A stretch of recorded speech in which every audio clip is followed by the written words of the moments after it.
ডিভোর্সের পরও আসতে চায়, মানে ডিভোর্স দিয়ে দিছে, ডিভোর্সের পরও আবার আসতে চায়, বলতেছে আমি আসবো। আমি বললাম তুমি ডিভোর্স চলে আসতে চাও কেন? ওই 3 মাস তো হয় নাই, 3 মাসের মধ্যে আসা যায়। তো আমি বলছি আচ্ছা ঠিক আছে আসো। তখন মানে আমার ডিভোর্স দিয়েছে, তখন একটা মানে একটা মনের মধ্যে একটি খাই গেছে যে না ও সত্যি সত্যি ডিভোর্স দিয়ে দিল হয়তো বা ও। তখন আমি আবার তার আসতে বলি যে আসো। তো ও বলতেছে আমার এসে নিয়ে যাবে। তো আমি বলতেছি না আমি তো তোমার বাসায় যা তোমার আনতে পারবো না। এখন যদি তোমার বাসায় যে আমি তোমার আনি, আমার ফ্যামিলি ভাববো যে আমি তোমারে আবার নিয়ে আসছি। এখন চাই যে তুমি ইচ্ছাকৃত ভাবে আমার বাসায় আসো, আমার বাসায় দিকে আমি এতটুকু তোমার বলে দিলাম যে তোমার গায়ে কেউ হাত দিতে পারবো না। মুখ দিয়ে মানুষ যাই বলো, তোমার মুখ মানে তোমার গায়ে কেউ হাত দিতে পারবো না। তুমি শুধু আমার বাসায় আসো, এখানে যদি আমার না মানে আমার ফ্যামিলি, আমি তোমার নিয়ে ঢাকায় চলে যাবো, সমস্যা নেই। তো ও বলেছে আচ্ছা ঠিক আছে। তো একবার বলে আসবো, আরেকবার বলে যে না আমি আসতে পারবো না, তুমি আমার বাসায় নিয়ে যাও। মানে এরকম ও ডিসিশন নিতে পারতেছিল না যে ও আমার কাছে আসবে কি আসবে না। তো যাই হোক, আস্তে আস্তে বলতে 3 মাস পার হয়ে যায়। তো তখন তো আর উপায় নেই, ডিভোর্স হয়ে গেছে, 3 মাসের পর তো আর সম্ভব না। তারপরেও আমি তারে নিতে চাই।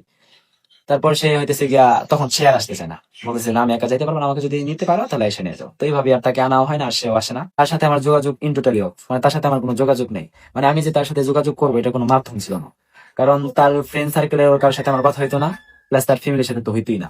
কিন্তু চাইলে সে আমার সাথে যোগাযোগ করতে পারতো যে কোনো মাধ্যমে, কারণ যেহেতু আমি অনলাইনে একটু অ্যাক্টিভ থাকি, যে কোনো মাধ্যমে সে যোগাযোগ করতে পারতো, কিন্তু সে সেটা চেষ্টা করে নাই, প্লাস আমিও করি নাই। তো তার ঠিক 1 মাস যাইতে না যাইতেই মানে খবর এলো সে নাকি বিয়ে করে আসছে, মানে অন্য কাউকে বিয়ে করছে। তো আমি বললাম যে আমি তখন বিশ্বাস করিনি এটা।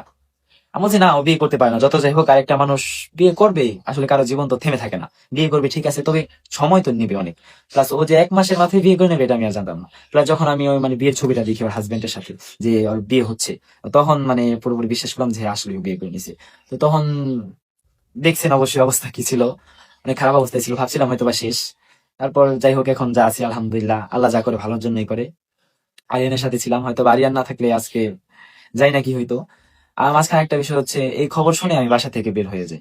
তো মূলত এই ছিল আমার জীবন নিয়ে কাহিনী। আমি জানি না আপনাদেরকে আমি কতটুকু বোঝাতে পেরেছি, আমি ছোট মানুষ, আমার মাথায় যতটুকু খেটেছি আমি সেভাবেই বোঝানোর চেষ্টা করেছি। তো আরেকটা বিষয় হচ্ছে নারী যে বিষয়টা, আমি শুধু এতটুকুই বলবো যে আমি কখন আর নারীর সঙ্গে স্পর্শে জড়াচ্ছি না। আমি আমার জীবন এভাবেই কাটিয়ে দেবো ইনশাল্লাহ। তো সবাই ভালো থাকবেন, ভালো রাখবেন চারপাশ। আপাতত আল্লাহ হাফিজ।